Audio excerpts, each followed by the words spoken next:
মাসলা মাসাইলে গেলাম না, কোরবানির মাসলা মাসাইল আপনারা যথেষ্ট জানেন। বলছিলাম জুলুমের কথা।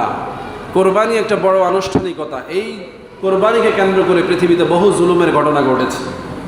নওয়াজুবিল্লাহ বলবেন না?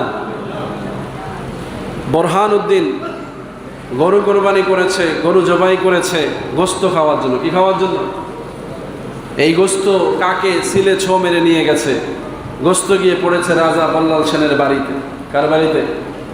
রাজা, হিন্দু রাজার বাড়িতে। এখন তাদের ধর্মে গরুর গোস্ত, এটা দেখে তার তো রাগ উঠে গেছে। গরু জবাই করা তাদের তো ধর্মে জায়েজ নাই। তারা গোমাতাকে শ্রদ্ধা করে, গোমাতা জবাই করলে তারা এটাকে বিশাল অন্যায় মনে করে। আর মুসলমানদের কাছে গরুর গোস্ত খাওয়াটা ইবাদত। কি বলেন, ঠিক কিনা? ইবাদত না? সেই ইবাদত পালন করেছে একজন, আরেকজন এটা দেখে রাগান্বিত হয়েছে, খুঁজে বের করেছে এই গরু কোথায় জবাই হয়েছে, এই গোস্তের টুকরা কোত্থেকে আসলো। গিয়ে দেখে বোরহান উদ্দিনের বাড়িতে গরু জবাই হয়েছে। বোরহান উদ্দিনকে না পেয়ে তার সন্তান, শিশু সন্তান পেয়েছে, তাকে জবাই করে দিয়েছে। বোরহান উদ্দিন দেশ থেকে পালিয়ে গেলেন, বিচার দিলেন, বাগদাদে গিয়ে বিচার দিলেন। কোথায়? বাগদাদ শহরে গিয়ে বিচার দিলেন। সেখান থেকে এই বিচারের ফয়সালা করবার জন্য 360 জন আউলিয়া হযরত শাহজালাল রাদিয়াল্লাহু তাআলা আনহু সহ ওনার সঙ্গীরাই ভারতে সফর করে আসলেন। সুবহানাল্লাহ। আল্লাহর তাকবীর ধ্বনি দিয়ে রাজা বল্লাল সেনের প্রাসাদ সহ তার সমস্ত বাহিনীকে ধ্বংস করে দিলেন। সেই গরুর গোস্ত নিয়ে, সেই গরু নিয়ে যদি আজকে এই সমাজে আমরা মুসলমানরা জুলুম করি, তাইলে ওই রাজার সাথে আমাদের সাথে ডিফারেন্স কি খুব বেশি হবে? এজন্য হুঁশিয়ার হতে হবে। কোরবানিকে একটা বড় ইবাদত আমরা মনে করি, এটাকে নষ্ট করার হরেক রকম ফর্মুলা আমরাই আবার পালন করি। নাউজুবিল্লাহ বলেন। কোরবানি যাতে নষ্ট না হয়, এটা যেন জুলুম না হয়, এজন্য সবাইকে খেয়াল রাখতে হবে। বলার সময় নাই, শুধু সংক্ষেপ বলি, যারা গরুর কোরবানি বিক্রি করবেন তারাও জালিম হবেন না, দাম ন্যায্য মূল্য রাখবেন। যারা কোরবানির পশু ক্রয় করবেন তারাও জুলুম করবেন না, শরিকদারদের সামর্থ্য অনুযায়ী পশু ক্রয় করবেন। আমার কথা বুঝতেছেন? এগুলো কিন্তু খুব সূক্ষ্ম জুলুম, কেউ কিছু মনে করে না। আপনার শরিকদারের সামর্থ্য নাই, জোর করে আপনি তাকে আপনার সাথে শরিক হওয়ার জন্য বাধ্য করছেন বেশি দামে গরু কেনার জন্য, আপনিও জালেম। আরেকজন সমর্থবান মানুষ আসছে বাজারে, সে অল্প মূল্যে গরু কিনতে চাচ্ছে, বাজারের ব্যবসায়ী গরুর দাম বাড়ায় দিয়ে ওই মানুষের কেনাকে বাধা দিচ্ছে, এও জালেম।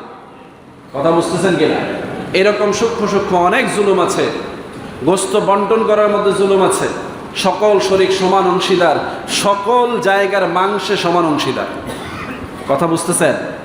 গরুর গোস্তের যেই অংশের মাংসের যেই গুরুত্ব, ওই পরিমাণ সব বন্টন হতে হবে। মাথার মাংস বন্টন হতে হবে, মগজ বন্টন হতে হবে, পা বন্টন হতে হবে, এই সিনার মাংস বন্টন হতে হবে, কি বলে রানের মাংস বন্টন হতে হবে। আপনি তো প্রত্যেকটাকে আলাদা আলাদা গুরুত্ব দেন না?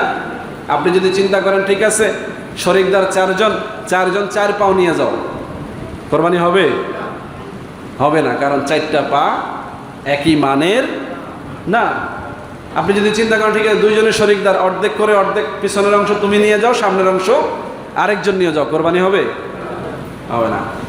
আমি অত লম্বা বলার সুযোগ নাই, আশা করি বুঝতে পেরেছেন আমরা কি বলছি। মানে প্রত্যেকটা বিষয়ের উপরে ইনসাফ কায়েম করতে হবে। এমনকি কোরবানির পশুর গলায় যে রশিটা পেঁচানো থাকে, বলা হয়েছে এই রশিটাও কেউ এককভাবে নিতে পারবে না, এটাও দান করে দিতে হবে। চিন্তা করলেন যে 5 জনের গরু, রশি হলো একটা, কয়জনে নিবে? আচ্ছা তুই একজনে নিয়ে যা, নেওয়া যাবে না, নেওয়া যাবে না। এই রশিটা হয় 5 জনে ভাগ করে নিতে হবে, নইলে এটা আল্লাহর ওয়াস্তে দিয়ে দিতে হবে, যাতে কারো মনে কোনো সংশয় সৃষ্টি না হয়। আমাদের দেশে তো এগুলো চলে, এরে আমগো তো ফা খায় না, ধর 4 দফা তুই লিয়ে যা, হবে না। শরিকদারকে শরিকদারের অংশ বুঝাই দিতে হবে। সে যদি কাউকে দান করে দেয় তার ব্যাপার, সে বুঝা পাইয়া যদি দিয়ে দেয় তার ব্যাপার, কিন্তু আপনি বন্টন করতে গিয়ে এটি লাগবে না, এটি নিয়ে যান, হবে না। এরকম অসংখ্য বিষয় আছে কোরবানি মাসালার মধ্যে, সূক্ষ্ম সূক্ষ্ম বিষয়। কোরবানির পশু চয়েসের ব্যাপারেও কথা আছে। শিং ভাঙা হইতে পারবে না, পা ভাঙা হইতে পারবে না, লেজ কাটা হইতে পারবে না, ক্ষত থাকতে পারবে না, ভালো পশু দিতে হবে, নিখুঁত পশু দিতে হবে। এজন্য প্রতিযোগিতা করা যাবে না। বড় গরু বড় শর্ত না, বেশি দামা গরু শর্ত না। আল্লাহ বলছেন লা ইয়ানালাল্লাহু লুহুমুহা ওয়ালা দিমাউহা ওয়ালাকিন ইয়ানালুহুত তাকওয়া মিনকুম। তোমরা যে পশু জবাই করো, এই কোরবানির পশুর গোস্ত, রক্ত, এগুলো আমার কাছে আসে না, এগুলো তো তোমাদের কাছেই থাকে। রক্ত জমিনে পড়ে যায়, মাংস তোমাদের বাড়িতে যায়, আমার কাছে এগুলো আসে না। তাহলে আমার কাছে কি আসে? তাকওয়া মিনকুম। তুমি যে পশু জবাই করছো, এই সময় তোমার অন্তরে যে ভয়, সেই ভয়টা কি আমার দিকে না ভাগের দিকে, এটা আমি ফলো করি। সুবহানাল্লাহ। এই জন্য আমরা যেন সেইভাবে কোরবানির ইন্তজাম করতে পারি। সমাজে এই নিয়ে আপনারা আলোচনার সমালোচনা রাখবেন, কোরবানি কিভাবে নিখুঁত করা যায়, একদম সবগুলো বিষয়, রশি থেকে শুরু করে বাড়ি পর্যন্ত, রান্নাঘর পর্যন্ত যা যা বিষয় জড়িত আছে, 2-4 ঘন্টা বললেও এগুলো শেষ করা যাবে না। কিন্তু আমি শুধু বললাম যে বাজারে রশি থেকে শুরু করে একদম হাঁড়ি পর্যন্ত যা যা এলিমেন্টস এর সাথে যুক্ত হয় সব বিষয়ে ইনসাফ লাগবে। আল্লাহ যেন আমাদেরকে বোঝার তৌফিক দান করেন, সকলে বলে আমিন। কোরবানি গোস্ত বন্টনের বিষয়ে একটা চরম ইনসাফ লঙ্ঘন হয় আমাদের দেশে। ভাগ করে পুরো ভাগের মাংস ঘরে চলে গেছে, ঘর থেকে ইচ্ছা মতো দান করেছে। এখন আপনি জানেনও না যে আপনার গোস্ত যে 3টা ভাগ ছিল, কয়টা ভাগ?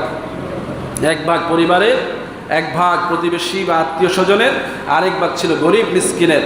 আপনার ঘরের স্ত্রী হয়তো গোস্ত বন্টন করতে গিয়ে 3 ভাগের 1 ভাগ গরিব মিসকিনকে দেয় নাই, কম দিয়েছে, আপনার কোরবানি বাতিল হয়ে যাবে। এজন্য আল্লাহর ওয়াস্তে যেটা দিবেন সেটা আলাদা করে ফেলবেন, কোনো আপোষ নাই। স্ত্রীর সাথে কোনো ভালোবাসার দরকার নাই, এই অংশটা আপনি আলাদা করে ফেলবেন। আর ঘরের বিষয়, আত্মীয় স্বজনের বিষয়, হ্যাঁ এটা আপনি তার দায়িত্বে দেন। মেহমান আসবে, খাবে, আপনার পরিবার খাবে, এখানে তার কিছু ত্রুটি বিচ্যুতি হলে অসুবিধা নাই। কিন্তু এই যে 3 অংশের মধ্যে গরিবের অংশ নিয়ে আপনি ঘরে দিয়ে দিলেন, উনি ফ্রিজে ঢুকাইয়ে ফেললো, গরিব বঞ্চিত হলো, এজন্য আপনার কোরবানি বরবাদ হবে, আপনার টাকা বেহুদা খরচ। আল্লাহ পাক আমাদেরকে বোঝার তৌফিক দান করুন। ওয়া মা আলাইনা ইল্লাল বালাগ। কোরবানি সহ অন্যান্য বিষয়ে আমরা সতর্কতার সহিত জিন্দেগি করব। আল্লাহ পাক আমাদেরকে জুমার দিনে আরও আগে আগে আসার তৌফিক দান করুন। আসসালামু আলাইকুম ওয়া রাহমাতুল্লাহি ওয়া বারাকাতুহু। যারা কাপল জুমা আদায় করে নেয়, সন্তান, শিশু সন্তান পেয়েছে, তাকে জবাই করে দিয়েছেন। বোরহানুদ্দিন দেশ থেকে পালিয়ে গেলেন, বিচার দিলেন, বাগদাদে গিয়ে বিচার দিলেন। কোথায়? বাগদাদ শহরে গিয়ে বিচার দিলেন। সেখান থেকে এই বিচারের ফায়সালা